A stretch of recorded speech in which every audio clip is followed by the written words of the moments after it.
No way is me and Colin doing another post show after all the wrestling we have done going through since NXT TakeOver, WrestleMania, and now Monday Night Raw. What are we doing, Colin? Do we have lives? Obviously not. At this point, I've watched so much wrestling in the last week. I'm ready to pull a Shawn Michaels and never do this again for 4 years. But I love wrestling too much, so I'm just gonna keep doing what I'm doing. Let's just keep doing it, and that's not all. Tomorrow night, I'm actually doing a SmackDown post show. I don't know if Colin's gonna be on it, but if he is, he is. But if not, don't worry. I'll have somebody come on. And also, we didn't come alone, Colin. We brought the second half of the new regime from the Slam Pigs podcast, Kuzon. It's your boy with the perfect waist. Your boy's back. Fantastic. I'm here again. Wow, was that bad? That was great. Jesus, alright. That was awesome. Now, Kuzon, Colin, please let the great fans of Future Wrestling Podcast right there on Future Entertainment know where they can check you out. I know we do this every single day, so at some point they're going to know anyways. But, you know. At some point they're going to have to follow me. Speaking of following me, you can follow me on Twitter at UberTieGuy. I'm always live tweeting wrestling. I'm always just tweeting about general things, so you can follow me over there. You can check me out right here on Future Entertainment, where I'm constantly popping up everywhere. We're doing cruise control. I'm on the post shows. I'm doing everything. And of course, you can check me out over at the HibikiTMD for Slam Pigs every Thursday with Kuzon over here. Yeah, you can. Yeah, you can. I do the Twitter stuff too, at KuzonTV, which I put a load of GIFs and talk gaming stuff, if you're into that stuff. I also do Twitch.tv, where you can find me at Twitch.tv/Kuzon_TV. Again, I am also a part of the Slam Pigs podcast, which you can find over at HibikiTMD Channel, where you can catch up on all that wrestling content. There you go. Yes, and if you guys need to know, how to check these guys out, right in the description is where you guys can check them out. Their hashtag Twitter for these two gentlemen. And thank you again, guys, for joining me tonight on this Monday Night Raw post show, which we all know this post show is always great because it is the night after WrestleMania. It's the hottest night of the year. Smark night. Night for the Smarks. Pretty much. Is it a thing for the SmackDown?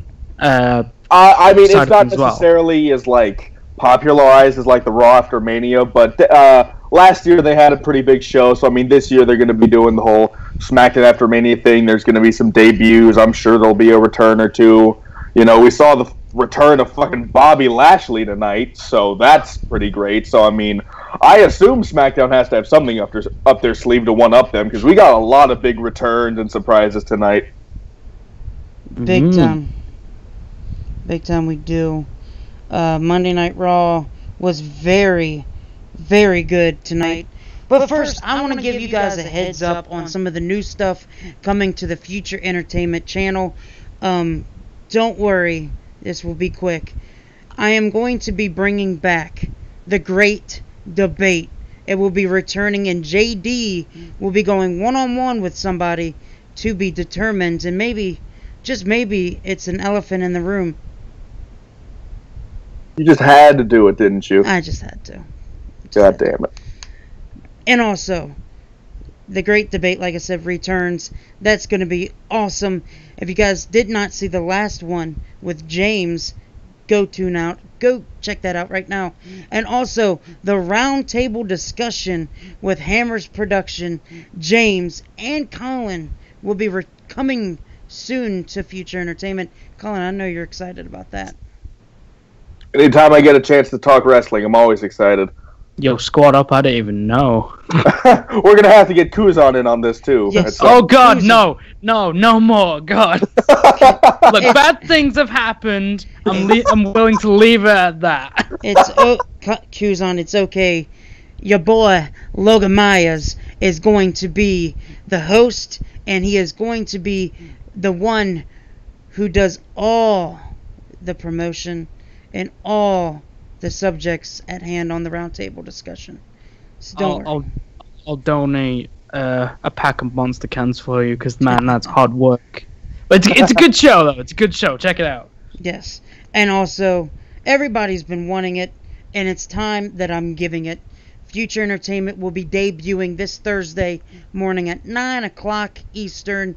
Wake Up with Logan Myers. I know everybody's ready for that.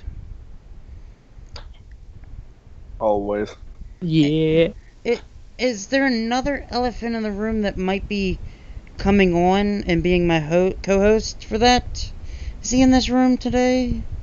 I don't know what you're talking about, my guy. I don't know. We can move Swift on. I don't know about that. I think it's spelled KuzonTV. There we go. Ooh. Look at that. Does he have a nice waist? Yes, big He has the perfect waist. Ooh. My Good goodness. God, we just did that. Well, this has been the Raw Post Show. Have a great night, ladies and gentlemen. Alright, see y'all later. Man, that was the quickest debate on Raw Post Show ever. The best one. But you guys need to be ready for this, because let's do the Raw results and the review of the post show. Let's go, guys. To start off the night, we had the in-ring segment of Stephanie McMahon, arm heavily bandaged, and a "you tapped out" chant immediately breaks out to start the show. You know, she says expects more from the crowd. She also says she knows that everyone was surprised by the specific women's performance last night. She thanks the crowd about recognizing her and her talent. She brought out the best in Ronda Rousey. Ronda Rousey walks down to the ring and all smiles. Stephanie tells Rousey that last night she made her tap out and the better woman won. What do you guys think so far of what I said? My favorite chant of the night was the "shut the fuck up" chant that Stephanie McMahon was getting in the beginning. That was my favorite chant of this whole segment. I thought it was great. Did you not hear the other chant that was given?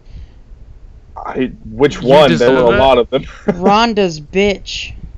Ooh. I did not hear that, actually. It was very faint, and maybe 3 times they said it, but it didn't really. Yeah, it didn't. I wanted to hear it more, but I heard that. I was like, oh shit. I like it. Yeah, I thought the whole segment was great. I love Ronda Rousey right now in the WWE. I think she's fitting right in. I thought it was interesting that, this was the only thing she did that night. She just kind of went out there, did her whole opening segment, and then left.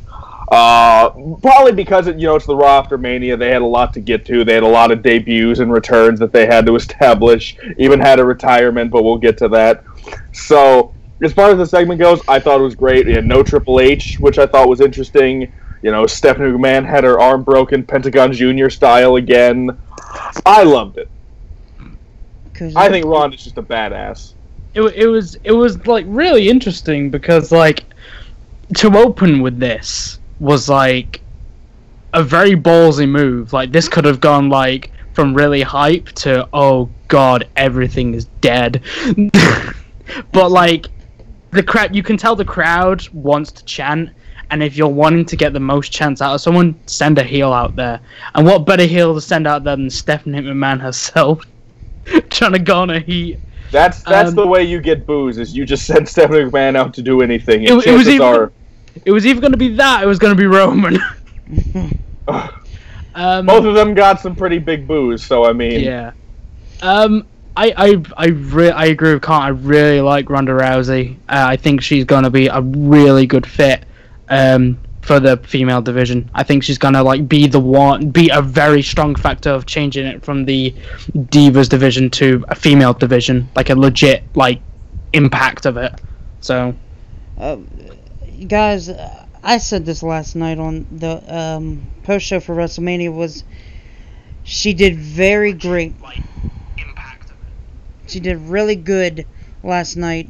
She excelled expectations. But the next question is, what's next? Who is the next challenger? You know, who is she going to start off a feud with now that it's done with Stephanie so far? Honestly, it could go a different number of ways. She could challenge Nia Jax for the women's championship. She could have a completely pointless feud with Dana Brooke. I mean, now that she's there, you know, she is this larger-than-life kind of character right now.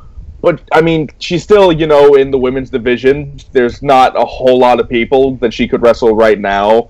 I mean, she hasn't wrestled anybody in the women's division outside of Stephanie McMahon. So, I mean, there are a number of possibilities right now. But what's going to make the most sense? It's a very good question.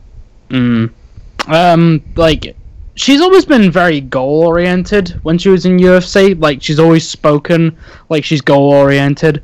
So, I don't know, like, does she go straight for the belt? Will that be a good move? For the company, I think it'd be a very good move for her to go straight for the belt. But is Nia Jax capable of like having a match with her? Because Nia, even though she's champion, she still struggles a little bit on her own. Like if she had to call a match, it might be a little bit of a struggle. But I think Ronda has that skill already. Like she has a skill of like honing an audience in her hands already. So it depends whatever you want to do. If you want to throw her straight at the belt, go for it. If you want to like have her like mix up with like some of the other divas to like get them up on their feet a bit more, do that. It's nothing but beneficial to everyone. Yeah, I agree. But this is my bold prediction. I think Ronda Rousey stays on Raw. I think Nia Jax goes to SmackDown and Charlotte goes to Raw. I think it would be a perfect idea to put her against Charlotte or Asuka. This soon, though? Yeah, exactly. Doing it this soon wouldn't be good, because, I mean, you know, I don't want to see Ronda and Charlotte blown off in a Backlash or, like, an Extreme Rules or something. That's a SummerSlam feud. That's a Mania feud right there. Unless you have Ronda Rousey just bury some of the talent.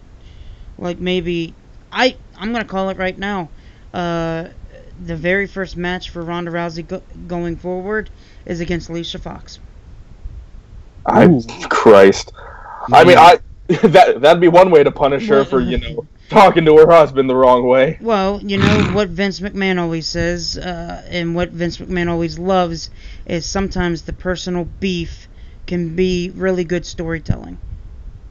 Right, but I don't think Alicia Fox is who he had in mind.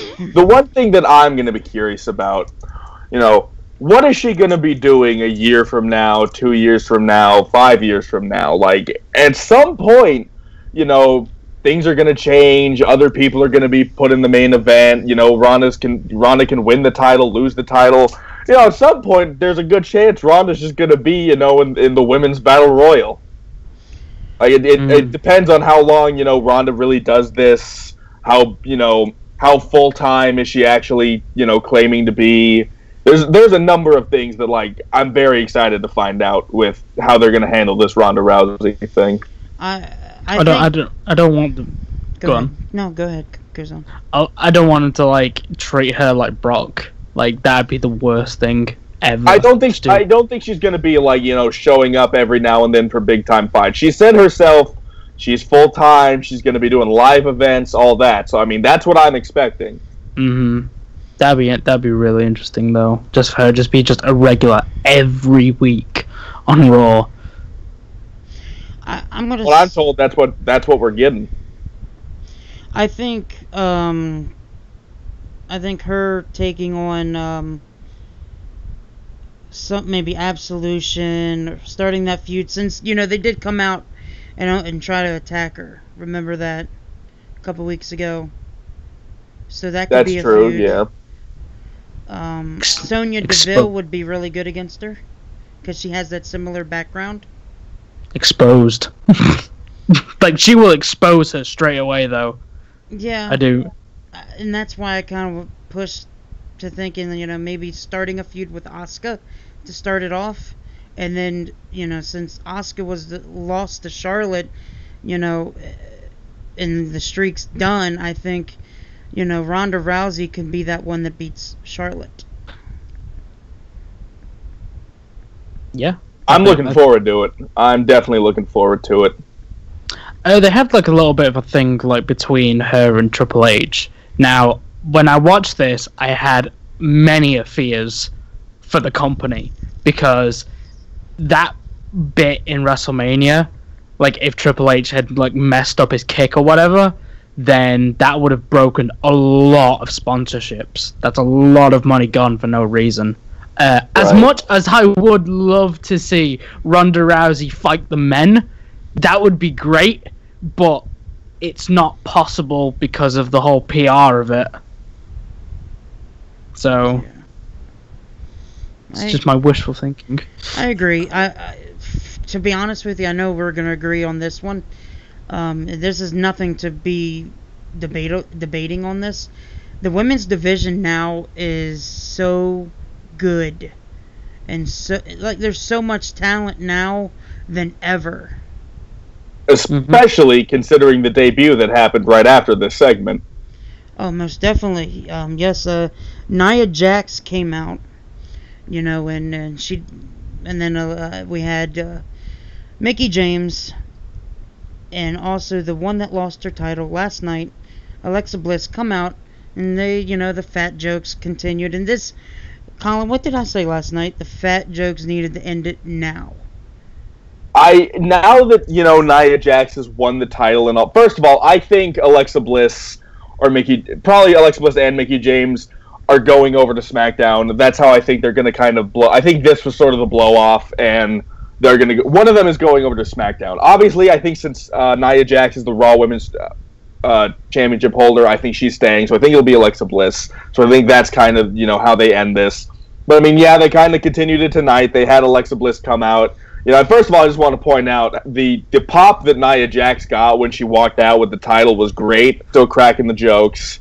And Nia Jax was like, "Hey, Alexa, shut up. I do have a partner for tonight." And then, lo and behold, she just lost the NXT title on Saturday, but making her debut tonight was Ember Moon. Yes. And Kuzon, this is a great decision to bring Ember Moon to Monday Night Raw. You do need a couple fresh faces that are really good, and I think Ember Moon's character is going to be tremendous on the main roster. I've been saying this like for a while. Like, we need more, like, it's hard rating NXT, but like you do need a lot more women from NXT to come to the main roster to flesh it out more. Even though, like you said, like there's a lot of like good female wrestlers at the moment, but you need it more fleshing out so that the competition is like, you know, it's a lot more broad in variety then. So like people who are, you know, smart with their wrestling, they are legitimately into it, and you can make multi-women matches. Someone like Ember Moon, she's one of the best in the WWE. She's one of the best, and she's like proven that time and time again.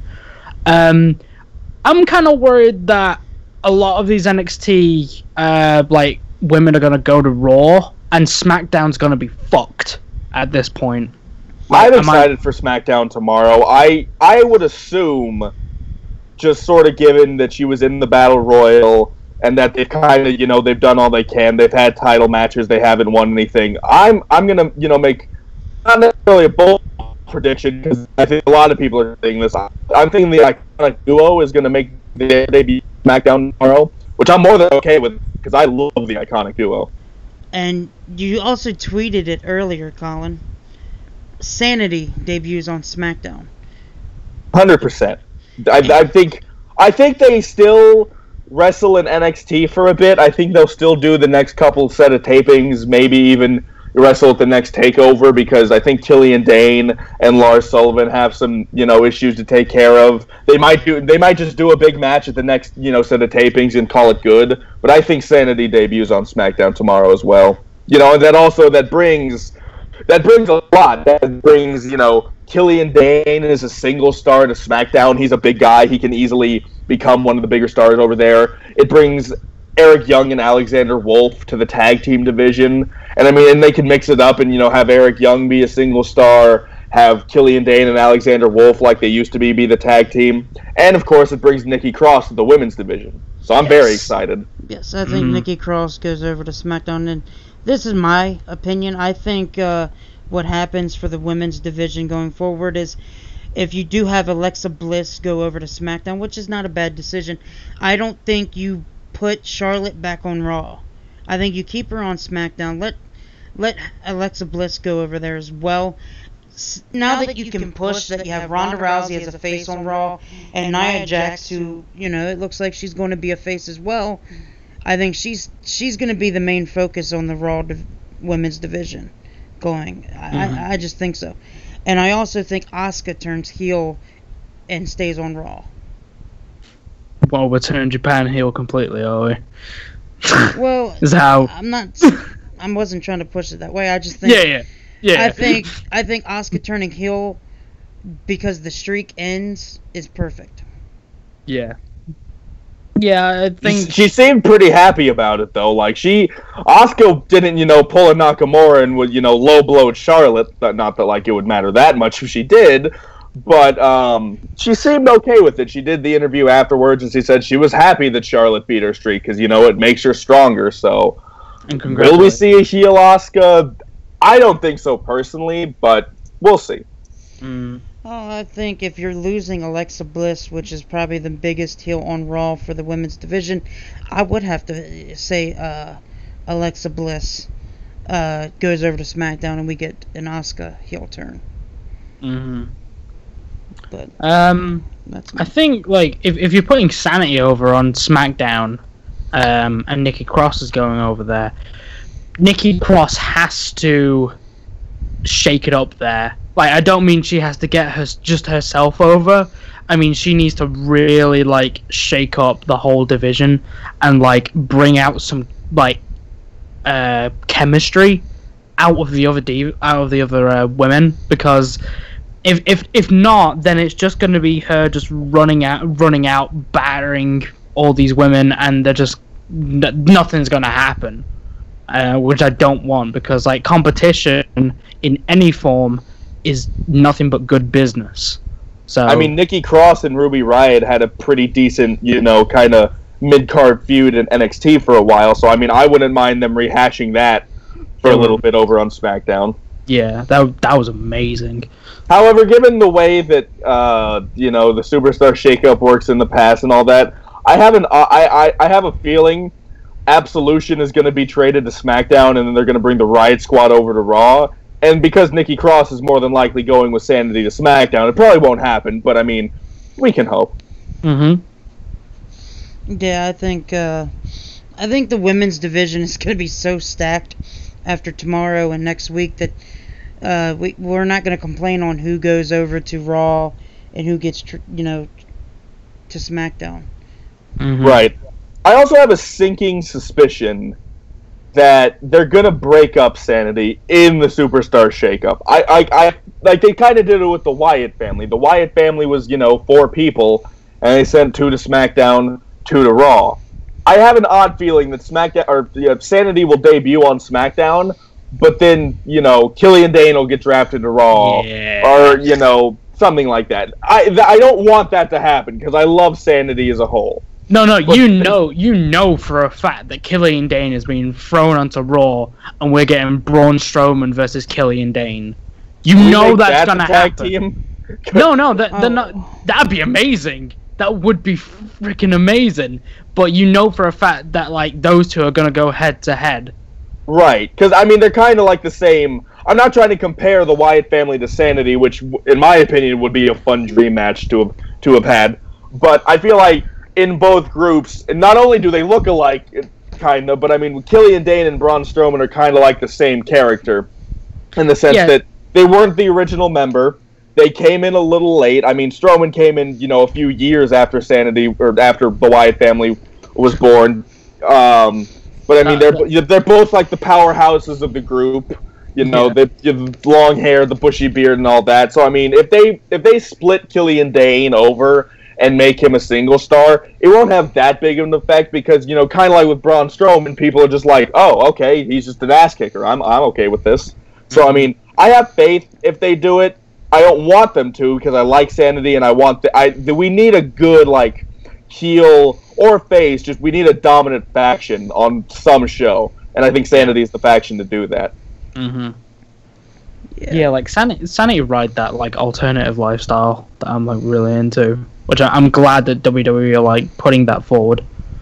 Speaking of alternative lifestyles that none of us really fiesta like this, man, but we had another debut on Raw after the women's match.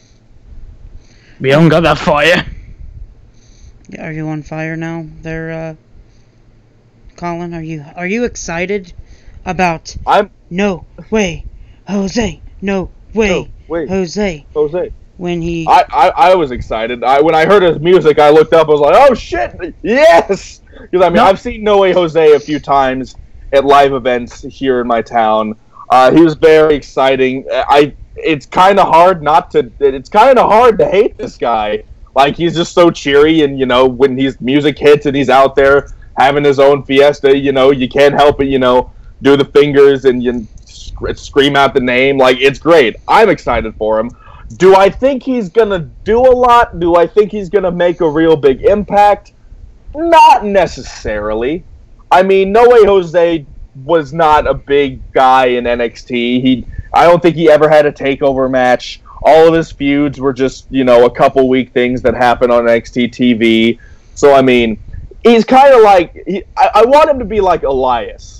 Never really did a whole lot in NXT, but once he gets to the main roster, he fucking sets the world on fire. I could see it. Do you want to talk about his opponent? Yes, John Skyler.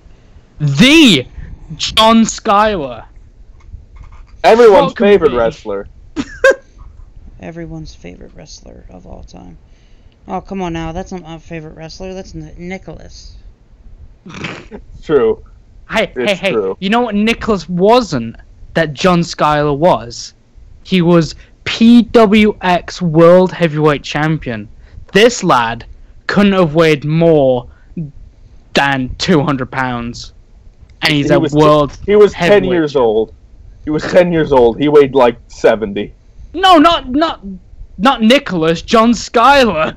Over here. He was world champion.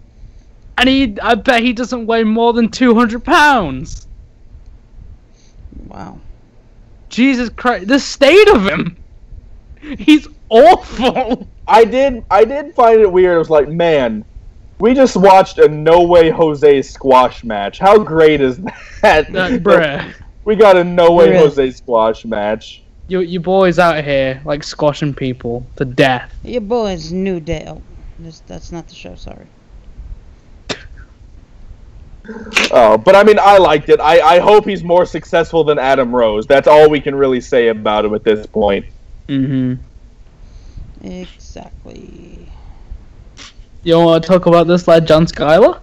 No, not really. Are you sure this lad's coming out with the Finley half, like, he's got one sleeve on a jacket and the other bit is like a shoulder pad? Did he really?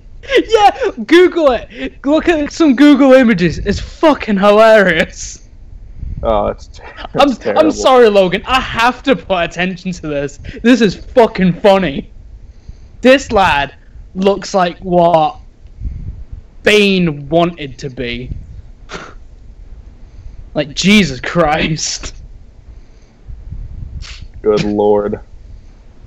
What was next on the show, Logan? Well, like I said, we had No Way Jose debut, but then we had the tag team eliminator match, the Club versus the Revival. Unfortunately, though, I can't let it go unknown. We unfortunately have to crown new tag team champions because Braun Strowman and the greatest wrestler to ever live, Nicholas, relinquished the Raw tag team titles. I liked the segment at first because it was great because he's like, he has a scheduling conflict. He's in the 4th grade. I thought that was hilarious. But then I loved it because he's like, but when Nicholas is done, we're going to come back. And the Raw Tag Team division. And then he pauses and Nicholas is like, get these hands! And I was like, oh my god, this is the greatest thing ever. But thank you, Nicholas, for the best WrestleMania moment to ever happen. I don't even know who Hulk Hogan and Andre the Giant are. You don't know that. I don't know who they are. They weren't at WrestleMania. But so General Manager Kurt Angle decided that they were going to have, you know, the bar had come in and said, so you're just going to give us our titles back, right? And, you know, he's like, you lost to a 10-year-old kid. No. And so at the greatest Royal Rumble, they're going to crown the new Raw Tag Team Champions. The bar have already been placed in the match. They're going to fight the winner of this, you know, Tag Team Eliminator thing. And so the first match was the Club versus the Revival. I am actually wearing my my No Flips Just Fist shirt. Which, by the way, I'm sorry to interrupt you in this, which, by the way, we came back from commercial and we're halfway through a fucking match. I know, I had made a tweet about that. I'm just like, man, last year, the Revival were one of the, hottest. were one of the, you know, the hottest teams. They were one of the debuts. They were one of the actual debuts for the, you know, the Raw after Mania. And now both teams in this match got the jobber entrance, which I was not a fan of. But what I was a fan of was the Revival winning the match. So, I mean, that made me happy at least. Shout out to Clover in the chat. Yes. Welcome, Clover, to the chat. Thanks for watching. For me, the Club is, oh man, it's sad what they're coming to. Oh, I can't even talk because it's just like frustrating. They're another one of the examples that I give all the time for people who like, oh, they're being I'm not like calling you out for saying it like this. What I am saying is like, in my mind, I get that people aren't happy with the Club, but I don't think the Club necessarily cares because they strike me as people who have families. They want to, you know, get that steady paycheck, you know, be able to be home with their kids for, you know, 3 days out of the week. So, I mean, I don't think the Club mind. Yeah, the hot Asian wife. So, I mean, I think the Club would like to be tag team champions and would like to be in a better place, but it happens. If I was Carl Anderson and Luke Gallows, I would be looking towards getting back with New Japan, because the reason I say that is just because they had such sweet perks there. Like, they could dive right back into this Bullet Club thing in New Japan. I'm not saying they should. I'm just saying that's what I would do, personally. But, I mean, they have families. They don't want to be away from them for, you know... Yeah. They joined the WWE, in my mind, because, you know... At the time, I didn't think they probably didn't think they'd be like this point. But, you know, they also... they have families. They have kids. They want to be able to, you know, get a good paycheck, be home with them, and shit like that. Mm-hmm. Yeah, I get that completely. Yeah, I can see that as well. I think the Club goes to SmackDown. What do you guys think? I would be fine with that. I think that's a great way to, you know, shake things up. Not at this point. Like, we had the whole AJ thing. Like, it would be weird for like AJ to get his boys back. Like. Well, I mean, the whole thing with Finn Balor is kind of stopped. I mean, that I'm not going to necessarily say it was a flop because it didn't even get a chance to get started, to be honest. I don't know if Finn Balor and the Club are even, you know, still together at this point. I think Balor should have been, like, heel at this point. I mean, they teased it a bit. He kind of is. He was kind of being a little heelish tonight. He was being a dick, like... And you heard the boos too. Like when he was making his entrance, you kind of heard the boos that the fans were giving him. Like he did the whole like thing with Jason Jordan saying, "There's a word that we call you." I'm like, bro, you can't come back from that. No, that was one of the greatest lines of this. No, it was. Year. But like, you cannot be a face after you insinuating that you're calling someone the N-word. That was so hilarious, though. oh man, you're one of those words we call you. It's on the tip of my tongue and starts with an N. The entire audience was like, yo, what? Where is this going? Excuse me? Like, nerd! And everyone was like, oh, thank God. Fucking died. But yeah, like, I don't know, Logan, what do you think, right? Do you think, like, Balor should, like, be healed by now, or do you think, like, he's fine as a face? Well, anything's better than what Stephanie McMahon wants. Can I say that? What's that? The whole gay character. Oh, like gay pride Balor? Yeah. Okay, actually, no, I want to talk about that. I think the whole rainbow thing that he's doing, and, like, you know, if you buy his shirt, the whole rainbow shirt on the shop right now, 20%... I just had a stroke again. I'm very good at it at this point. 20% of the shirt goes to GLAAD, which is it's a company that helps LGBT people. I love it. I think it's great. LGBT people. Okay, let's get more specific than that. What's a company called? GLAAD. GLAAD. Okay. Yeah, take over while I'm just looking at this. I want to shout out to Brian Hernandez. Whatever you said to get Uber Thai guy to say bite me, good job. Mm-hmm. Yeah, so GLAAD is a company that fights against legal stuff. So, like, I'm guessing it's more in America, like different state parts of America, because like LGBT stuff doesn't. Sorry, LGBTQ. We have to add the Q now, apparently. A lot of the stuff in America gets fucked over in law and just like in court and stuff like that.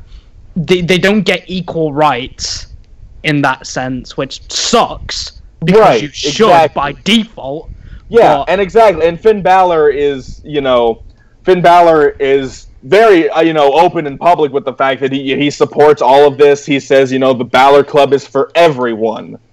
Mm-hmm. So, I mean, I love it. I think it's great. But the whole rainbow thing is not, the focus of this whole segment. The whole thing is, Seth Rollins is the new Intercontinental Champion. And he was having his, little coronation, his swearing ceremony type thing.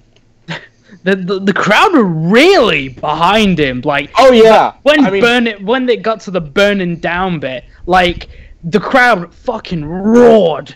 Like it was amazing. I always love like the Raw After Mania crowd. I mean, except when they bring out the beach balls, because I will reiterate again, #fuck the beach ball.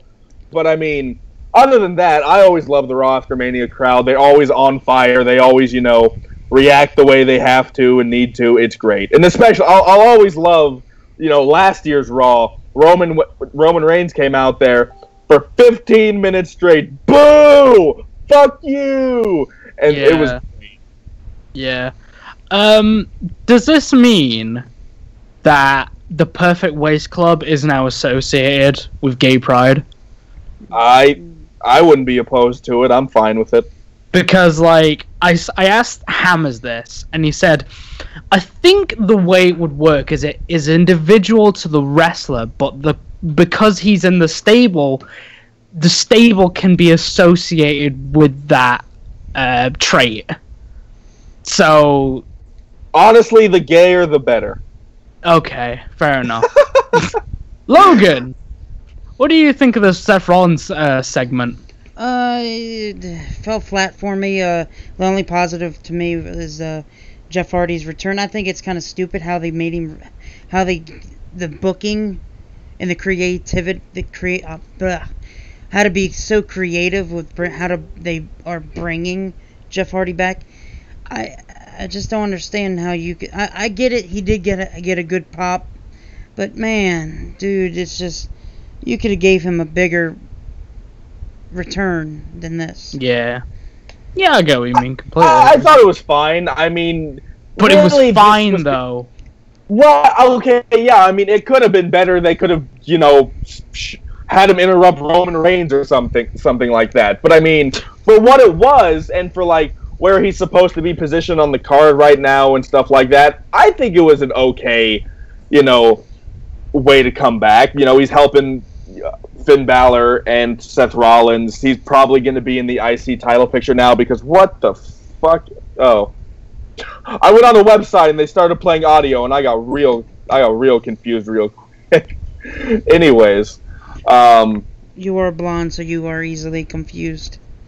I have brown hair, so fuck you. It looks like blonde. Anyways, so I was fine with it. You know, Jeff Hardy's back. I think it's great. Like when Rollins first came out, like he was bringing out, or he was just like going through his segment. You know, he said like, you know, Grand Slam Rollins has a pretty nice ring to it. The crowd like stuck to everything that Rollins was saying. Like they were in sync. You know, which I love these like after WrestleMania Raws because like the crowd is always in sync with everything. Right. Like they're on it. They're just 100% focus on it. But if they really don't like it, like they will really just they will just turn their backs on them. So agree. Yeah. And coming out of this segment before the match later on, The Miz was saying he's invoking his rematch clause at Backlash. So get a kid.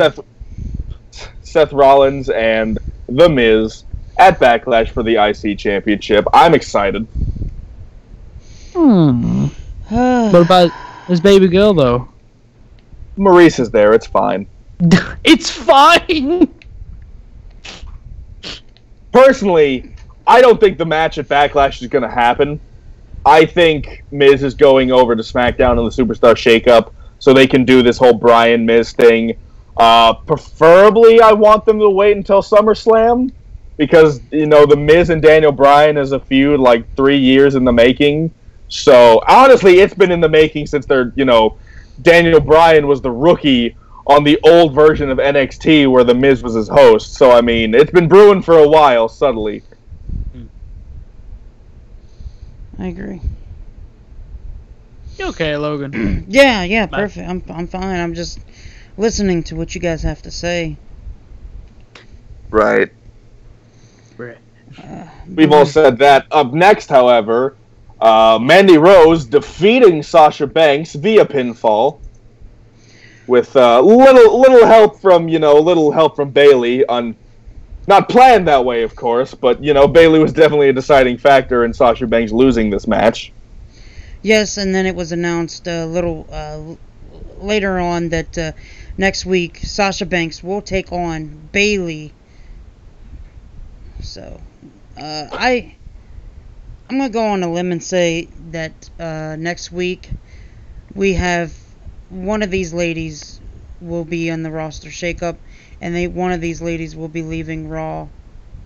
I want to see one of them go to SmackDown, and I want the other one, when it gets, you know, around January of next year, to win, or, you know, at some point, win the Raw Women's title. Or, they could reverse it, and whoever goes to SmackDown wins the SmackDown Women's title, what have you. So, for instance, I want Bayley to, you know, stay on Raw. Sasha Banks can go to SmackDown. I want Bayley to be the Raw Women's Champion come time for WrestleMania. And I want Sasha Banks to win the Royal Rumble. And I want to see them, like, you know, sort of like what Asuka did with Charlotte. I want them to, like, cross brands again. I want them to finally have that big WrestleMania match that everyone wanted them to have this year at WrestleMania next year for whatever championship, you know, it is at the time. That's what I would like to see. I'm not that invested that it should be a WrestleMania match. Like, I'm not saying other people aren't interested in it. I'm just saying, like, there's a lot of spots on Mania, but there are only so many spots on Mania. There were 14 matches at this last card. They have room, considering one of them at the time would be women's champion in this particular scenario. They might not do that, so, I mean, who knows? I'm just spitballing here. Never know. Never say never, as we say. Right, but I mean, the more newsworthy thing that came out of this particular part of the show was the fact that, you know, after the match, Mandy Rose and Sonya Deville they left the ring, and Paige got on the mic to officially announce that she is retiring from in-ring competition not only that, from the way it sounded, I think Paige is done as like an on-screen character. I think she's going to completely leave the WWE and, you know, go do her own thing away from wrestling. That's the way it sounded to me. Especially since Mandy Rose and Sonya Deville left the ring. As of what I was reading, and that's why you guys were asking if I was okay, Paige will now become a trainer for NXT. I'd be okay with that. I mean, I want her to still manage Absolution because I like her in that role and I think it's good, but at the same time, like, you know, someone on Twitter replied to one of my tweets that just, you know, it was probably pretty painful for, you know, Paige to be out every week knowing she can't be doing what she's, you know, ringside watching.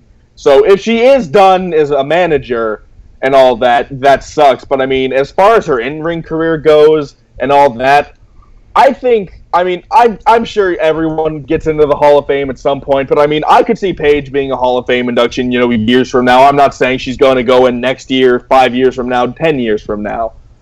But I could see it. And she has done quite a bit in, you know, the 4 years she's been on the main roster. You know, she won the Divas title the night she debuted. She's been, you know, I think she was a 2 or 3 time, you know, Divas Women's Champion. You know, she managed Absolution for a while. She was, you know, essentially the beginning of the whole women's evolution type thing. So, I mean, she did make an impact for the 4 years she was on the main roster, and especially in NXT, being the first NXT Women's Champion. One thing that really... Was she the first NXT, or was that... No, she was. No, she was, because I was being confused, like, wait, Charlotte and Natalya had that thing, but that was because Paige left for the main roster, so yeah. Yeah, she took the belt with her to the main show, if you remember. Right. She was NXT champion when she went to Raw. Right, I wasn't watching NXT at the time, so I didn't know that, you know, happened, but, like, I remember that. You call yourself a smark, how dare you. So, I mean, Logan, or Kuzon, whoever wants to go, what are your thoughts on Paige's retirement and all that? One thing that she said that really, like, it hit me personally was that she was thanking people and all that. She thanked Daniel Bryan, who came back from a career-ending injury and had his first match yesterday. That gives her hope. But the thing that hit me personally, and this is going to be a hard thing to explain to people who are wrestling fans who don't talk about anything but wrestling, she wanted to thank Edge, who apparently that day spoke to her backstage and showed her life outside the WWE, his wife, kids, acting career, basically saying to her, like, as much as it hurts, she's going to find something else. Like, there is life outside of WWE. As hard as that is to believe, there is life out of WWE. There's a lot more stuff that she can do if she doesn't go into WWE. Right. And I thought that was really nice, even if it's, like, you know, not wrestling related. I thought that was really nice as for Paige, because it gives me hope as a fan of hers that she's going to be okay outside of WWE. I always worry when a superstar leaves or they go out and say, oh, so-and-so has been released. I'm like, shit, what are they going to do now? Or someone gets injured. Okay, that's it, your career's over. What the fuck are they going to do? Right, you know? And I mean, and she has her clothing line that she's been working. She just released a clothing store, and I think her own clothing line right now. And I mean, she's been doing okay for herself. She made her return, you know, and I mean, her return was probably a hard thing for her to do, because especially because all the leaks that happened, you know, a while ago, and it kept. I mean, I'm making a very poor choice of words in this particular instance, but it kept coming. There were more and more leaks, you know, month after month. Like, you know, a picture here would get leaked, and then 5 would get leaked the next week, and 7 the other time, and then another time there were 2. Like, it sucked for a while to be Paige, and like, she is a very strong person, you know, even wanting to show her face back on national television after this entire thing happened. And like, and I know, like, she has been wrestling since since before she was born, because, you know, she has said before that her mother was wrestling while pregnant with Paige. So, I mean, she has quite literally been in this business since she was born. And like, it must have really sucked, especially because she's like, what, 23, 24 at this point? Like, she doesn't know a whole lot outside of wrestling. She has that movie coming out, though, as well. Yeah, but, I mean, she's not in the movie. No, she's not in the movie, but it's about her. Right, and I mean, God damn it if I didn't see that fucking trailer 17,000 times over the course of this weekend. Holy shit, I want to see the movie less, to be honest, how many times I saw that goddamn trailer. But I mean, we'll see. We'll see what the future holds for Paige. You know, and she mentioned Daniel Bryan. She might be back at some point. Who knows? Logan? Yeah, you never know. I think this is a sad situation.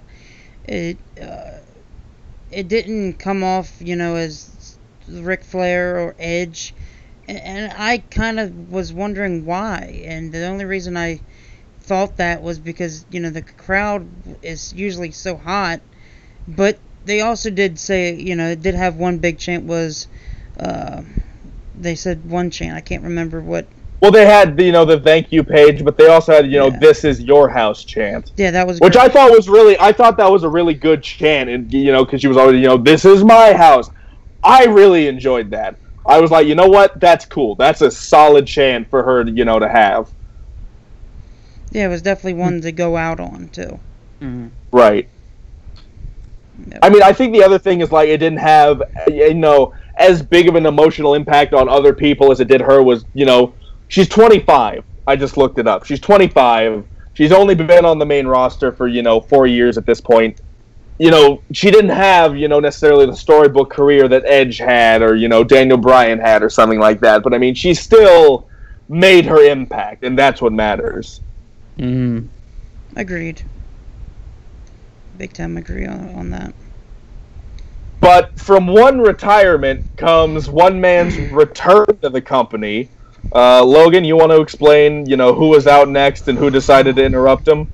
Yes, the in-ring segment, Elias goes through his normal song and dance. Elias. Before you move on, you're not giving him the respect he deserves. Fuck me, Elias was over as fuck tonight. I was getting there. Okay, I'm just making sure someone mentions it. I was getting there, sir. Come on now. Calm down. Elias refers to himself as the biggest musical act on the planet. And at WrestleMania, they paid to see an Elias performance. And the crowd was real red hot for Elias. You know, it didn't occur to me until he had mentioned, you know, like 1 year ago, I did this. I'm like, he has only been on the main roster for about a year at this point. A year, and he is one of the most over guys in the company. Exactly. Like, he has everywhere he goes, and he does it in the greatest way. He's, you know, like WWE stands for in the entire arena, walk with Elias. Yeah, and he insults them. Yeah. He insults them. And he's like, I'm the best. Fuck you guys. And the entire audience like, yeah! Yeah, Colin, Kuzon, I know you guys are going to agree with me on this. I love the fact that when he comes out, he does his normal song and dance. You know, he refers to him as, you know, WWE stands for Walk with Elias. I love the fact that when the fans in the crowd chant that he legit acts like a face for a couple seconds and then just turns it around with a snap of fingers and says he is performing in front of the same set of scumbags that were in the same arena last night, but he's going to anyways. I love Elias. I think he's great. Kuzon, what did you think of this, you know, part of the show? He's a crafty motherfucker. Like, when he was here last year, like, he was in the crowd, he was doing his little, like... I didn't even notice that at first. Like, when he made his debut, he literally just walked in the background of everything. And for 2 weeks, for like 2 or 3 weeks, I would never notice it. Then I would find it on Twitter, and then I'm just like, You son of a bitch. Like, I remember, like, putting it on in the background whilst, like, I at the time, I recently, like, I don't know if the Switch was out then or not. Anyway, I was playing, like, a video game whilst it was on in the background. I looked to my left, and I just noticed him in the background. I'm like, huh. Like, I love those little Easter eggs. And, like, he has a lot of Easter eggs, like, little bits put into his act in itself. Like, if you pay attention, if you really pay attention to everything he's doing, there is a lot of content in just those little few minutes that he does. Right. And I mean, I love Elias. I think he's going to be champion by the end of this year, more than likely Intercontinental champion. But and the thing is, and you know, Travis, HibikiTMD, you know, last night made it a point, you know, he doesn't need a title. No, he doesn't. But it would be nice. You know, in the world of wrestling, it's the same reason, like, you know, guys like Aleister Black don't need a title, but he smiled when he won. In the world of wrestling, despite your character, you're still there to win titles. You might not need it, but you're still, like, in the world of kayfabe, you're there for the titles. Yeah, exactly, and that's the fact that they may not need the title to get over, because he's already over big time anyways. But I think it's for the character and for the person himself, the recognition of winning a championship is probably the biggest achievement as anything. Exactly. And for example, we all know Brock Lesnar does not need the Universal Championship. No, he does not at all. No, and not just the fact that he's a part-timer or anything like that. Just in general, he doesn't need it, but he's got it because he gets the recognition that he is one of the baddest motherfuckers in WWE, you know? So, for me, Elias does deserve the recognition of winning a championship in the future, because I think it would just, he may not need it, but it will just give that character a more oomph. It's an achievement thing. Yes. Like, you collect achievements. Like, it doesn't have to be a title, but achievements in your career is important. If you just go, okay, so your career's over, what did you do? I came out and did a load of good matches. Okay, how many belts have you won? Call me bad, buddy. Like, it doesn't do you good. No. Right. So. Example, NFL. Every team is pushing to win the Super Bowl. They don't need, some of the teams like the Philadelphia Eagles or, I hate them, but the Patriots, they don't need the championship, the Super Bowl, to say that they're a good team, right? I don't necessarily agree with that. Case in point, you boys lost me completely. He doesn't know our football like he thinks his football is. I mean, football is different. Personally, for me, I'm being the argument always is like if I'm a Raiders fan personally. Kuzon, that's not necessarily a good thing. Just so you're up to speed, I'm a Raiders fan. If I'm arguing with a Patriots fan or a Steelers fan, they're always going to bring up the fact that, we've only won 3 Super Bowls, they've won, 6 or 7. So, I mean, it's different with every other sport. But, wrestling, I've said it once, I'll say it 1,000 times, is, it's like Nia Jax. It's not like most. Yeah. Oh, Jesus God. He went there. I did. Anyways, backstage. After this segment, we didn't even get to the. We did. For Christ's sake, Logan. For Christ's sake, Elias was having himself. Elias was having himself a concert, and then I personally I was not watching when he was in WWE, so I didn't recognize the music at first. But boy, howdy, did I recognize it. Oh, it was? Okay, so I wouldn't have recognized it anyways. It was completely different music. All right, well, I wouldn't have known anyways. But anyways. When I saw the Titantron, however, I knew who it was, and when he walked out, Bobby Lashley is back in the WWE. Your boy. Yep. Not even my boy. I don't even know who this guy is half the time. Bobby Lashley did interrupt, and Elias swings at him. Lashley ducks, hits a neck breaker, lifts him up, and holds him up for a vertical suplex for what seems like hours before dumping him, and then Lashley leaves the ring. I love this. I'm excited to see Bobby Lashley. You know, I wasn't watching him that much when, you know, he wasn't a wrestler in WWE. Left for a while, now he's back. I'm excited to, you know, get to see Bobby Lashley. I'm very excited. We can watch all these great matches, like this one match that he had on SmackDown in 2006. Batista, Bobby Lashley, and Finlay. Oh my god. It's just... Oh my god. Oh my god. You tell me you don't want to see more Finlay? Yes. Alright. I remember all them feuds. Don't lie to me. Yeah, I know. But yeah, what do you guys think of Lashley being in WWE? I mean, like, what? I mean, I know that the rosters are stacked as fuck right now. Throw him at Brock immediately. Throw him at Brock. That is the first thing I thought. Like, he's on Raw. Throw him immediately at Brock. Because if you don't, because like he has a legitimate MMA record, to my knowledge. Like he does. He has an MMA record. I believe it's not better than Brock's, but I mean, Bobby Lashley has also never been in UFC, so. But like, there's a legitimate like claim to Brock's like, not physique, like his like persona.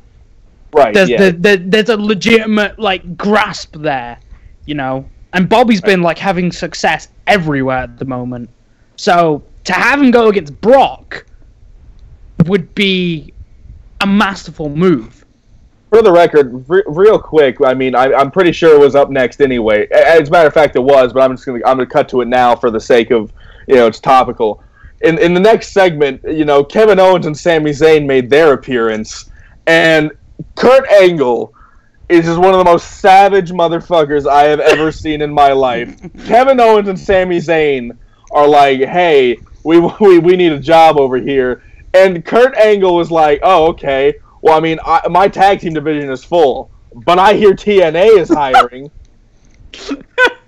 And, I mean, you do that right after Bobby Lashley makes his debut, and EC3 was in, you know, the TakeOver match. I laughed so hard. It was the greatest thing it was the greatest line of the entire night, other than Braun Strowman, you know, talking to Nicholas like, he's in the 4th grade. Like, it was fantastic. Fucking died when this came out. Of like, I didn't expect anything like that. It was out of nowhere. It had no context to it. It was just like, oh yeah, I heard TNA's like hiring, and the crowd had to take him in. They're like, oh my god, holy shit. He got like holy shit chants for it. It was great. Just this whole weekend has been about all savage, and it started with JJ. So I'm giving JJ the recognition. Man, JJ, oh man, that was the greatest line in the entire Hall of Fame. It was, oh man, that was great. Kuzon, did you see that? No. Oh, at the Hall of Fame, the kid who was getting the Warrior Award, yeah. He was like, man, I've been seeing so many people backstage, and I've been seeing everyone. At this point, I have a better chance of getting a match than John Cena does. And the entire audience was just like, oh! It was great. And Roman just like, my boy! I saw that. I saw that. Also, there was this great photo during WrestleMania that got posted of The Undertaker and JJ. You know, Undertaker's just looking down at JJ with like a smirk on his face, and JJ's looking up with just the biggest fucking grin because he just met The Undertaker.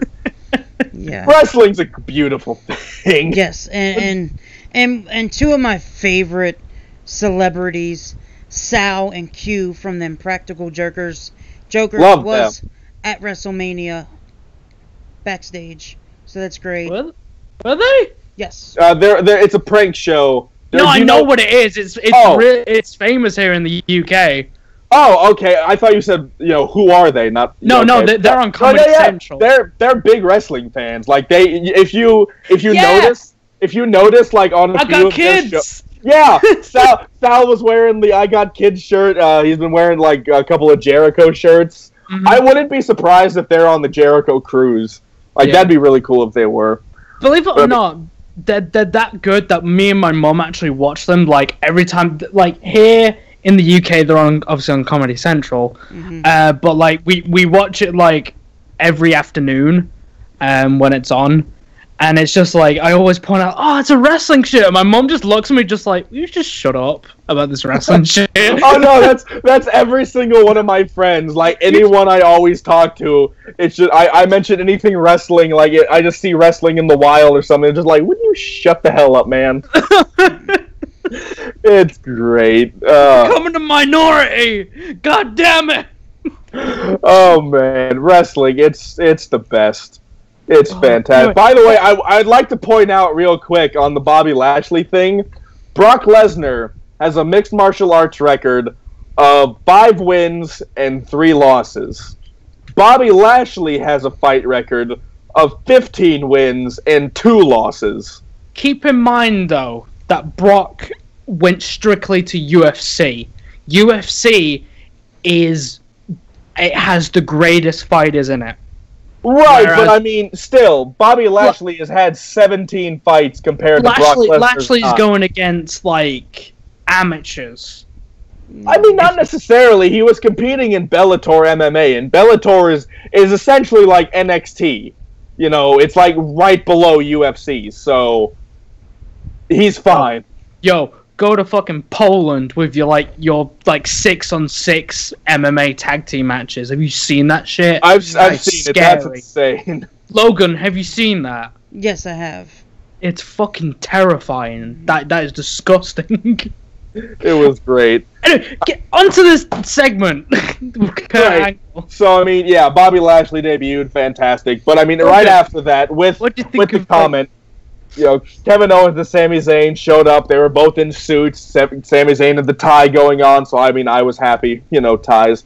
Anyways, they were like, hey, so we were having some problem with management over on SmackDown. We'd like a job. And Kurt's like, yeah, attacking general managers and whatnot. Yeah, no, I'm going to trust you. And so he set up a match, and it was, Kevin Owens versus Sami Zayn. I might be wrong. I think this was the first time Kevin Owens and Sami Zayn have ever had a one-on-one match together. Could be wrong, not positive. But they had a match. Your sarcasm sucks. Fuck you. Anyways, their match was later in the show, so that was happening.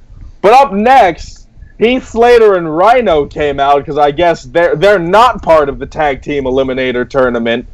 But they came out and they were like, you know what, we want a match. And, everyone could see it coming a mile away. But who would come out but the Authors of Pain? Yes, Authors of Pain did come out. And there should be... Well, first of all, Slater comes out and says that they should be contention for the tag team titles. Slater has kids and he needs this job. Slater challenges any tag team in the back.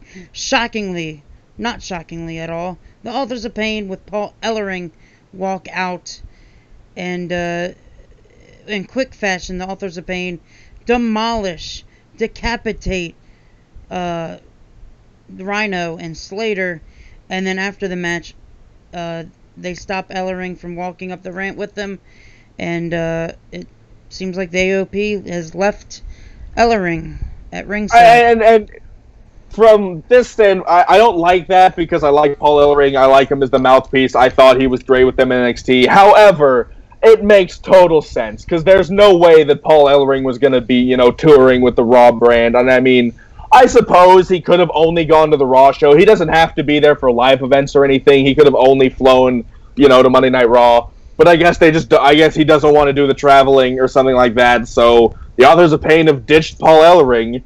I'm just throwing it out there that we'll get to him. They need a mouthpiece. We'll get to him in the next segment. But there was a certain Samoan Joe that came back that could be paired with the Authors of Pain. But we'll get to that. Kuzon, what did you think of this? I'm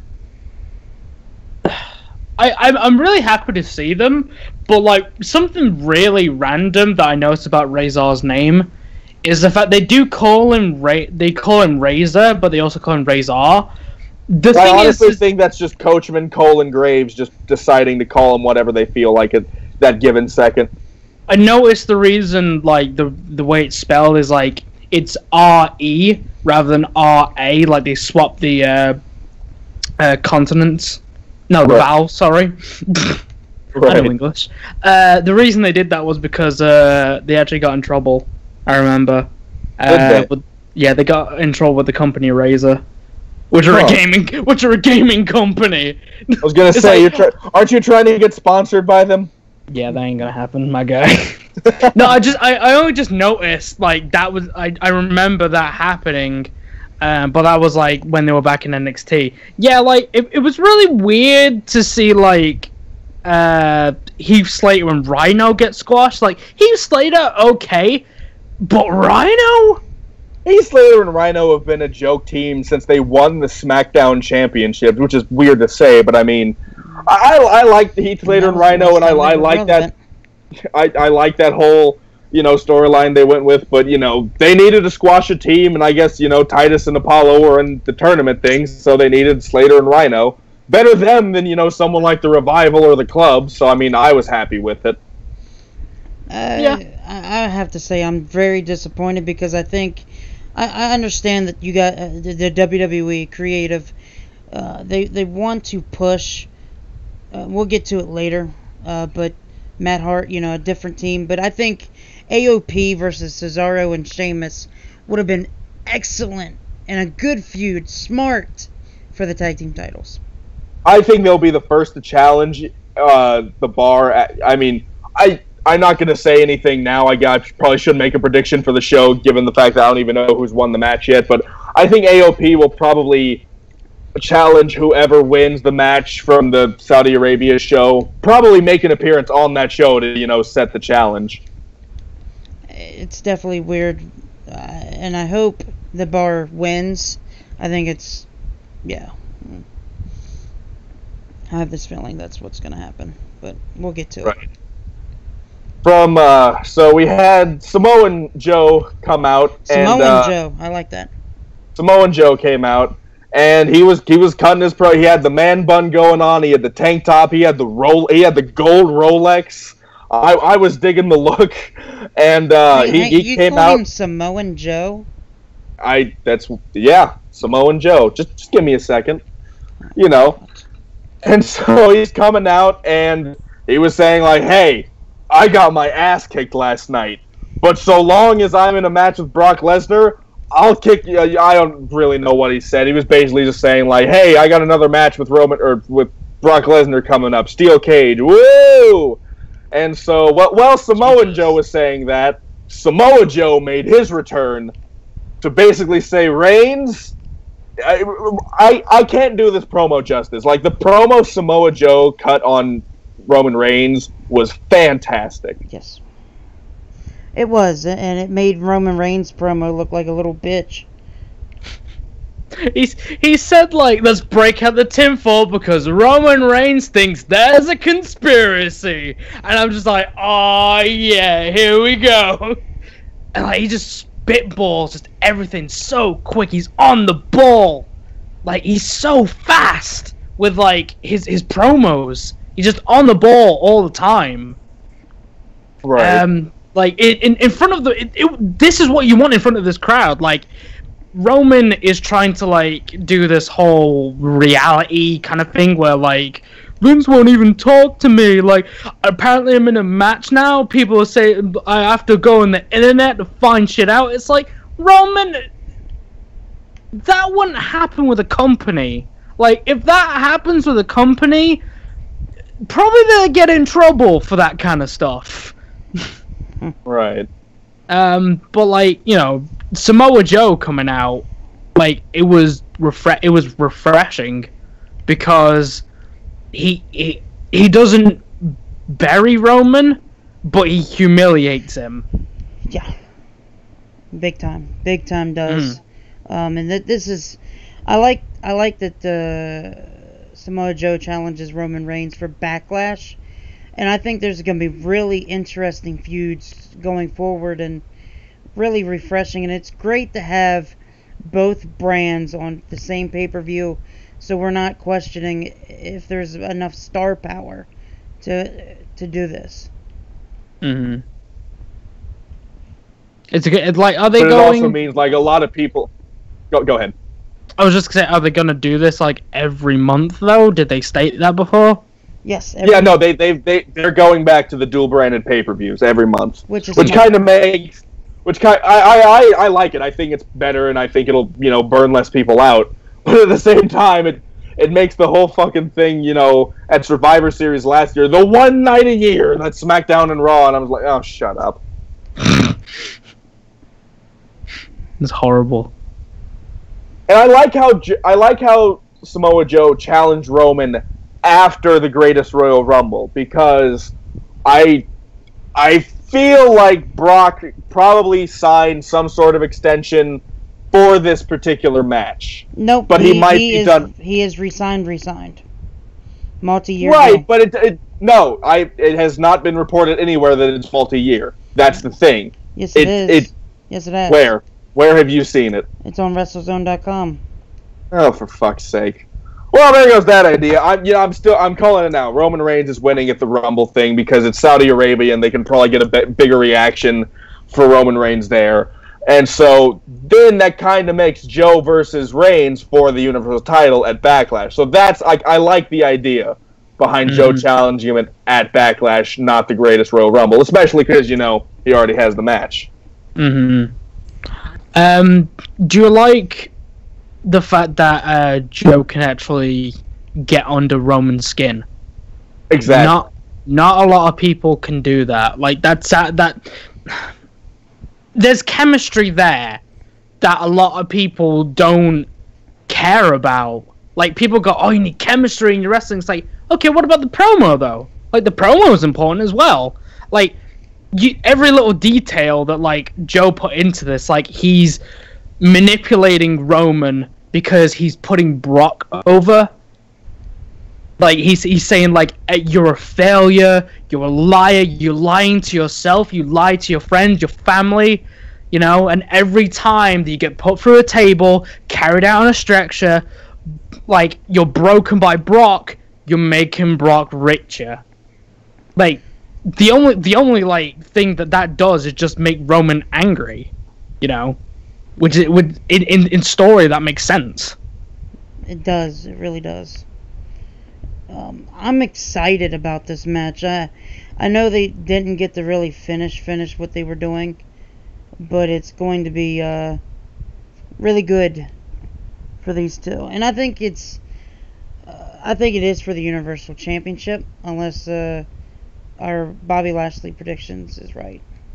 Right. For the record, by the way, I went on to WrestleZone. I looked at the article. Nowhere does it say that it's multi-year.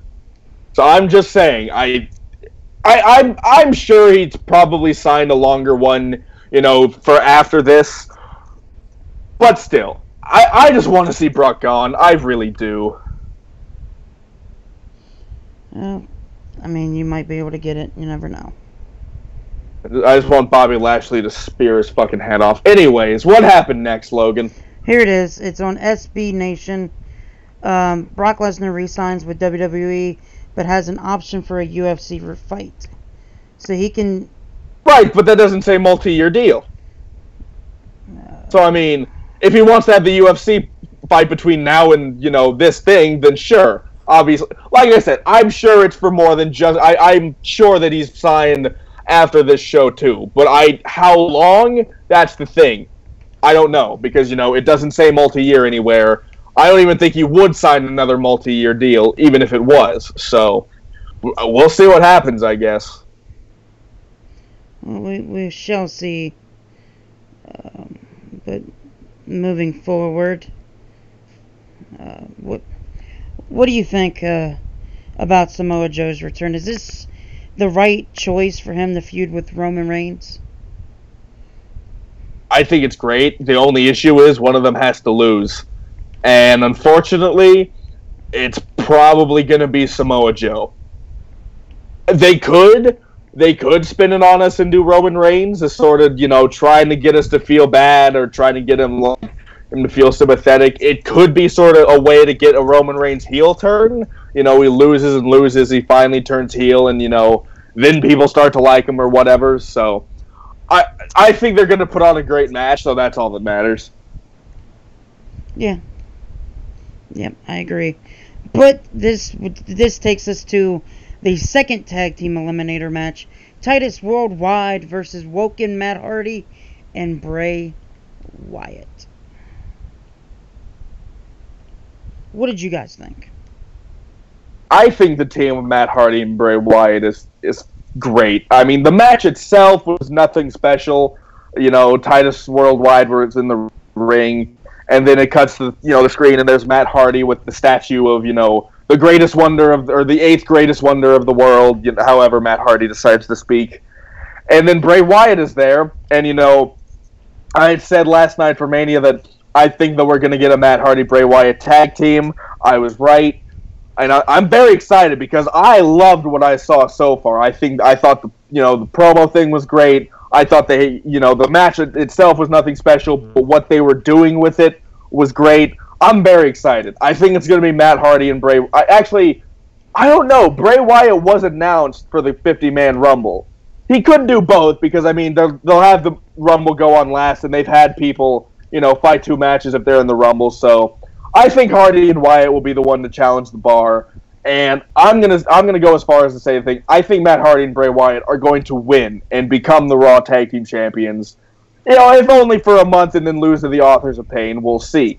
But I liked what I saw. I'm happy to see that Bray has actually got something to sink his teeth into. Keep him off the mic for a bit. I don't personally. I don't mind Bray talking, but for him to stay fresh and in people's minds of him just talking, it's not it's not gonna do him any favors.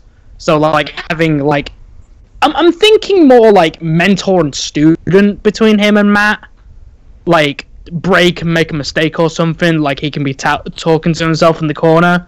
Matt can come over and try and put him under his wing in a way, because Bray has always been put in that leader role. So I think maybe a change of pace will be good. I don't know. Have sort of instead of Bray Wyatt being the leader and the one out in front, Bray Wyatt steps back for a sec. It's a tag team, so they sort of become equals, but Matt's kind of leading the whole thing. I get what you're saying. Mm-hmm. I think it'd be good for Bray because he's always been put on the front lines. So if Matt's hey, let me teach you, he invites him to his house, invites him to dinner with his missus and the kids. That'd be amazing. God damn it! I'm so disappointed. We're not gonna get King Maxwell versus Nicholas. I'm so upset. You never know.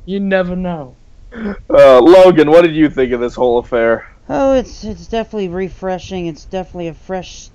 To me, it's let's end what we had going on for Wyatt and give him a fresh start and a fresh, unique storyline. So I'm intrigued. It's a unique situation that we're in. I think the tag team division.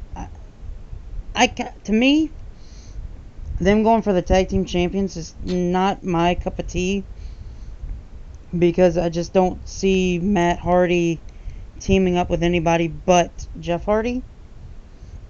Is that only me that thinks that? No, I get what you mean. I get it, but I also like the segment that happened later in the show with, it seemed to be sort of you're gonna do your thing, I'm gonna do my thing, but we still interact. We'll get to that after, what happens in between. I think what I wanted to see was maybe Bray Wyatt just being by his side in the singles division for maybe the Intercontinental Champion, and then later down the road maybe Matt Hardy and Jeff Hardy, there's tension between them. Mm-hmm. Let's talk about, like...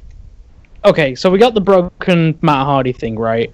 And we're using that to its full potential. Do you think that Bray should be, like, in these little, like, video segments and stuff? Should he be involved in that whole lore things? Or do you just not want to bother with it, in your opinion? I'd be fine with, him being involved with the whole broken universe type thing. For the record, by the way, I don't know if anyone caught it, but Matt Hardy tonight had, said to Jeff Hardy in the segment that had followed the Kevin Owens and Sami Zayn match, he had called him broken. He had said, I'm glad that you're recovering from your broken condition, and but he said broken, so I'm like, oh, broken? I've heard it before. Michael Cole has mentioned it too. Right, but I don't think we've heard. Excuse me. I don't think we've heard Matt Hardy really mention it a whole lot. So it's nice to see him, kind of trying to go from woken to broken and all that. So I agree. But then this, we went to the Battle for the Monday Night Raw contract, Kevin Owens versus Sami Zayn. And what a match. I actually really enjoyed this match. I think it should have been the main event, but I see why it wasn't, but at the same time, I'm like, I don't know.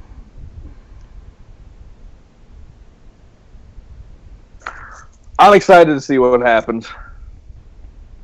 I don't like the Kevin Owens versus Sami Zayn thing. Like they've done it. I mean, like recently, like when Sami was saying, I'm the greatest wrestler, but like they were still together on SmackDown. Like what can we do with this? What can we do with like just this now with the like Sami Zayn and Kevin Owens? You've gone this route of like they've gone against each other. Like what are you going to do with them on Raw? I don't see any doors opening. This match didn't open any doors, is what I'm trying to say. It didn't do anything.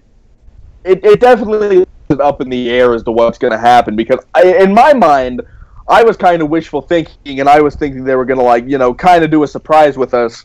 I was thinking, one of them was going to win. I don't know who, but one of them was going to win. And so you're like, okay, he got fired from SmackDown. He can't be on Raw. What if they sent them to NXT again? That's actually what I thought. That's what I thought. Yeah, I thought they were going to go that route. And in my mind, I was thinking Kevin Owens was probably going to be the winner. Sami Zayn goes back to, NXT to do whatever. And then, in another 6 months, give or take, he gets called back up again. In my mind, I wouldn't have hated it.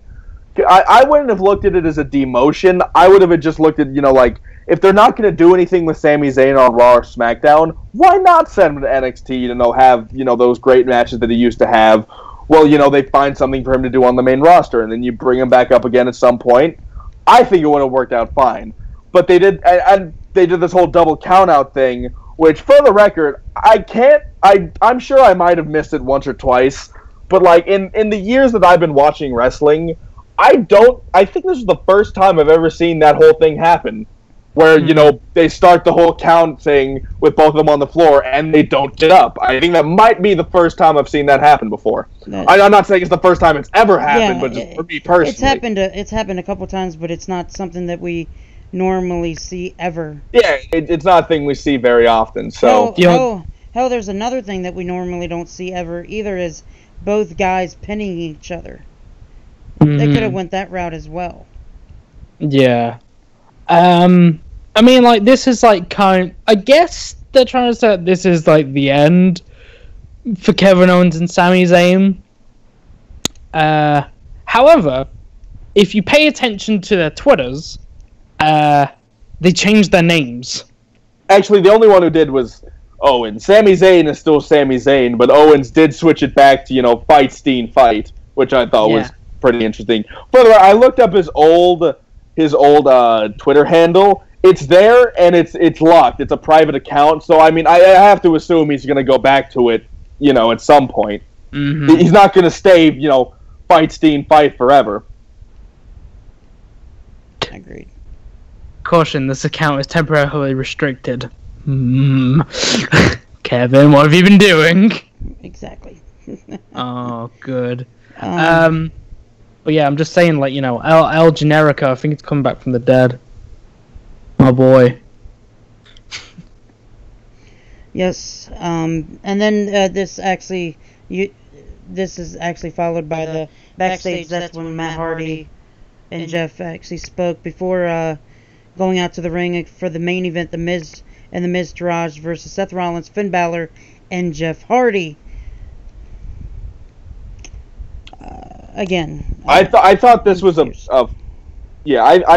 enjoyed the segment before this. I thought it was great. I liked Bray Wyatt, you know, and Matt Hardy and Jeff Hardy having their whole thing. I really liked after, you know, Matt and Bray left, Finn and Seth were like, what the hell was that? And Jeff was just like, and then he just kept going. But I mean, as far as the 6-man match goes, I thought it was good. I thought it was a fun way to end the show. Someone that I'm friends with was like, something big is going to happen at the end of this. They're not just going to have, you know, the match end and blah, blah, blah. And I'm like, that doesn't have to happen. And, you know, they were thinking like, oh, Sanity's going to come and kill everyone. And I was like, I mean, Christ, I wouldn't have minded it, but I'm like, if Sanity debuts, SmackDown is getting a paper cup and the Iconic Duo, and that's their SmackDown after Mania. So, I mean, you know, they needed to save someone for SmackDown. But I like this. Seth, Finn, and Jeff, you know, they got the good, feel-good, you know, ending to Raw. I think The Miz, along with The Miz Taraj, are going over to SmackDown in the Superstar Shakeup. So I think this was kind of a good way. I think, you know, The Miz said he wanted his IC title match, but I think it's not going to happen. I think that'll, you know, be part of the whole storyline over on SmackDown, you know, like, I wanted my rematch, but I never got it, you know, so he like demands a title match here or something like that. So I'm excited to see where it goes. Hang on, Colin. I know you were going to say something earlier about Samoa Joe and Authors of Pain being together, right? Right. I did. I don't think I mentioned that, or I did and just forgot about it. But yeah, I do think at some point Samoa Joe and the Authors of Pain are going to, you know, become a stable over on Raw. I don't think that's what's going to happen. I think the Miz is going to get rid of the Miz Taraj, and we're going to get Authors of Pain and the Miz together. Oh boy, that'd be something. They need the mic. They need the mouthpiece and bodyguards for the Miz, going up against maybe Lesnar, Lashley, or Reigns for the Universal Champion. Book it. I always thought that Roman was going to have the Authors of Pain. Because I thought that would be like a good... like, aesthetically, it would be good for Roman if he ever turned heel. Oh, yeah. Big time. I agree with that. Yeah. I'll be honest with you. This 6-man tag was okay. But I think they could have added Jeff Hardy to the mix for that ladder match. And they Who's to say they... Hey, Jeff Hardy made his return. I think The Miz is going over to SmackDown. Someone would need to fill his place. Why not Jeff Hardy? Well, remember what happened last time they had a shakeup? They still had the feuds that were going on. Yeah. Well, I mean, they did the whole thing with Bray and Randy, but it was for the title, then it became not for the title. And the thing is, this whole thing with Miz and Rollins, you know, it's not because they have bad blood, it's because it's for the IC title. Yeah. So, I mean, I think it would play into a storyline for The Miz, you know, I wanted my rematch, now I'm not going to get it. And so, if Seth, Balor, and Joe all stay on Raw, which, I mean, I feel like Balor or maybe Rollins will go over to SmackDown, you know, they could they switch it up again where, I mean, they could essentially send Rollins and The Miz to SmackDown and just continue it on SmackDown. They could do that as well, but in this scenario, if Rollins, Balor, and Joe stay and The Miz goes over to SmackDown, you know, Jeff Hardy could easily fill the role in the ladder match. Well, they done booked the ladder match, so I think even after the Raw shake-up, they're going to continue what the matches that are planned, and then after that, that's when they are on the different brand, like they did last time. So I think it's going to be a 5-man for the Intercontinental Champion in the ladder match, and it could have been great because I wouldn't have mind maybe Jeff Hardy versus The Miz on tonight's show instead. Right. It's a weird pairing with the 6-man, but like I said, I was very confused on why Jeff Hardy was involved with this. Because they're trying to just put Jeff into single stuff. Because like, I bet like people in WWE are still thinking like we can do more single stuff with Jeff because he's the more popular out of the two Hardys. Whereas, like, in reality, like, Matt would probably be, like, a lot better now. Like, he's, like, in his prime gimmick. Whereas Jeff, it's, like, it's kind of old hat at this point. Yeah. I want to see Jeff Hardy, Seth Rollins one-on-one matches. I want to see Hardy and Finn. There's a lot of matches. I think Jeff Hardy goes to SmackDown. That'd be interesting, actually. We need more baby faces on SmackDown. Yeah, and it is kind of a heel-heavy show. Yeah, and that's why I think Jeff Hardy is going to SmackDown, and I could see him and AJ, him and Nakamura, Daniel Bryan, Jeff Hardy. Can you imagine that match? I'm very excited for the return of Daniel Bryan. Your boy Daniel Bryan. My neighbor up the street that is a big Hulk Hogan fan. He predicted maybe Daniel Bryan going to Raw and being that face against Brock Lesnar that finally beats him. As long as The Miz and Daniel Bryan are on the same show so they can finally have the match we've all been waiting for, I'm fine with whatever they do. I think that's what's going to happen too. You just want to tie up knots just for everything. Yes. Yeah. It needs to happen. I mean, now that Daniel Bryan's cleared, and the Miz is Miz has to back up what he said during that Smack Talk. I felt like he looked a lot better without the belt. Like I know I've said this like a few times, but like he looked a lot better without his belt. I know you're gonna agree with me. I kind of wanted him to keep it just for a couple weeks, just so he can have that record. Right. I mean, I don't know. Yeah. I don't even fucking know. Cause like, records are important, but like at the same time, like WWE is on a slow burn at the moment. Like they need to heat it up with like something. Like they've just got it going now. Like we're speeding it up a lot more now. We're getting somewhere. We can't like let it run low on fuel. Yeah, I agree with that 10 times. Tenfold, I agree with that. And I think the fresh faces that we saw tonight, the return of Bobby Lashley, I'm excited about it. Now, really, we didn't really need a roster shakeup. We just needed some of these returns and debuts. But I think the roster shakeup is also going to really benefit the guys that were on the brands, you know, for a very long time.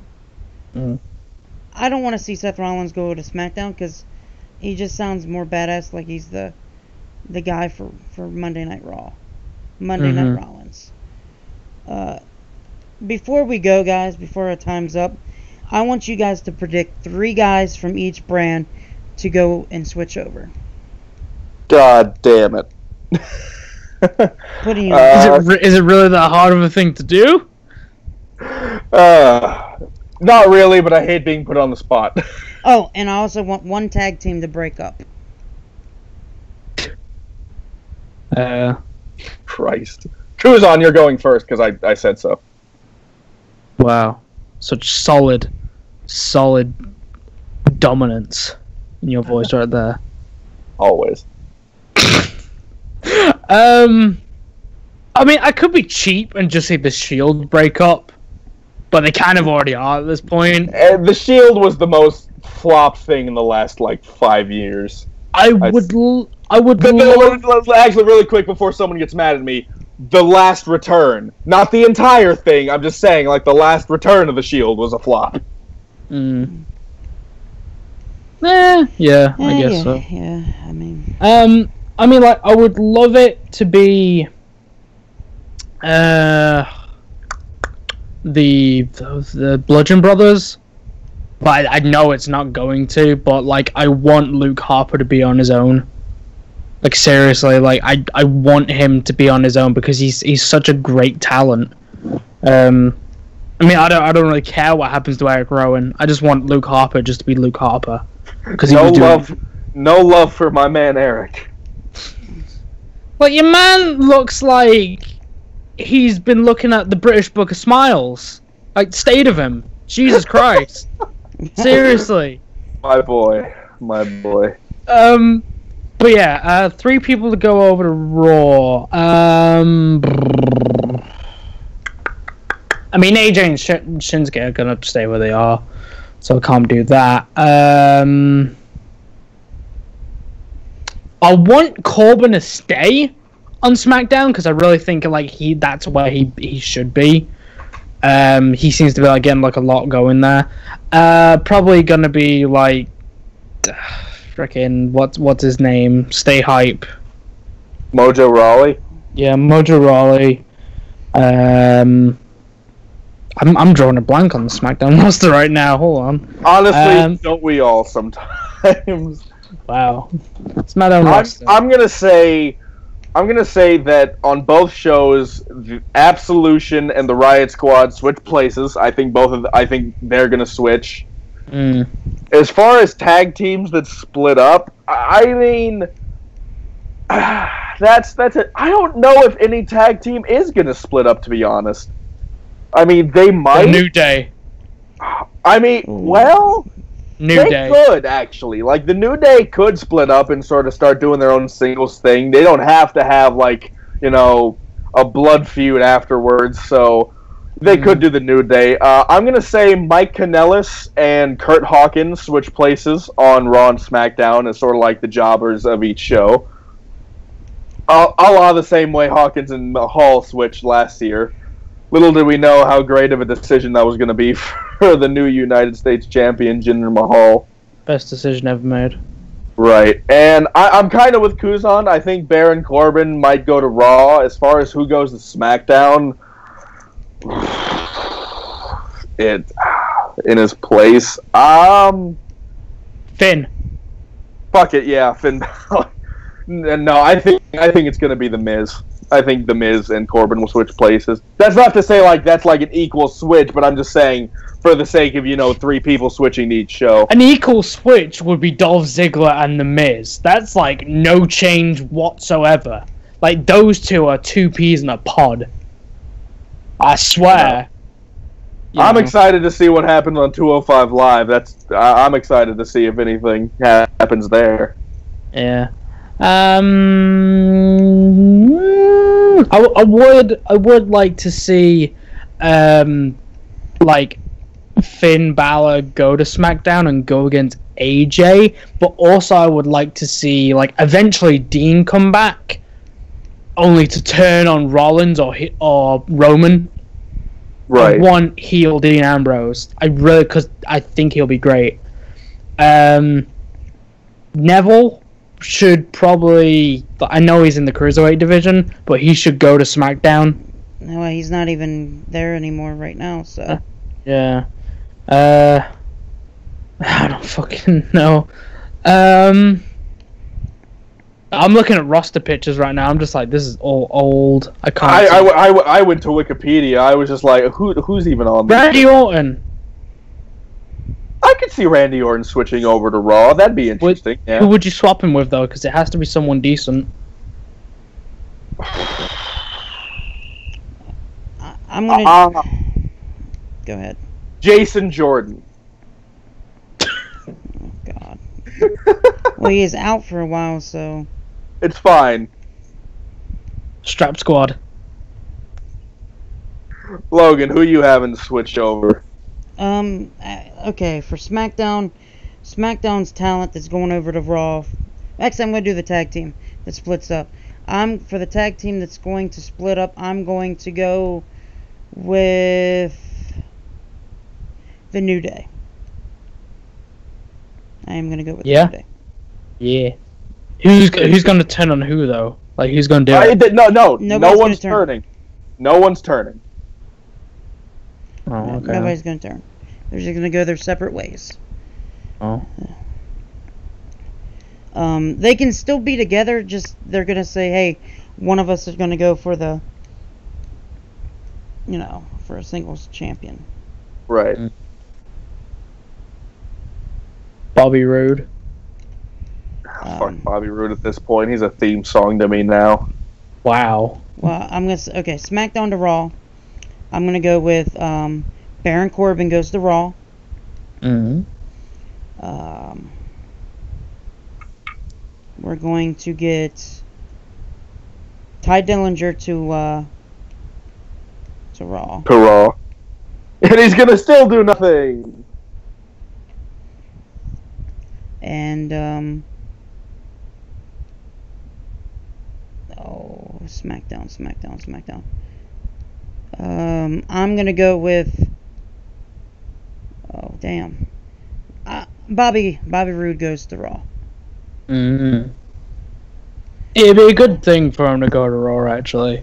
I am curious if we'll see any... I know, with the Raw after Mania, SmackDown after Mania, that's when the NXT call-ups. But I am curious to see if, they'll save a few NXT call-ups for the Superstar Shakeup. And I am curious, if they'll, send some people to the NXT this time. Make it a true, Superstar Shake. Unbeknownst to me, I figured this out a little while ago, Randy Orton once had a match in, the current day NXT. And I would love it as a real shakeup if someone like Randy Orton went to NXT for a while. Just for the sheer, that's different kind of factor. I really think it's a good idea to send some of the lads down there just so you have a good mix of veterans versus the new blood. I think that's a really good thing to do. Exactly. I would love it if, a guy like, Randy Orton, and I wouldn't go so far as John Cena, and don't get me wrong, John Cena and Randy Orton are essentially on the same level.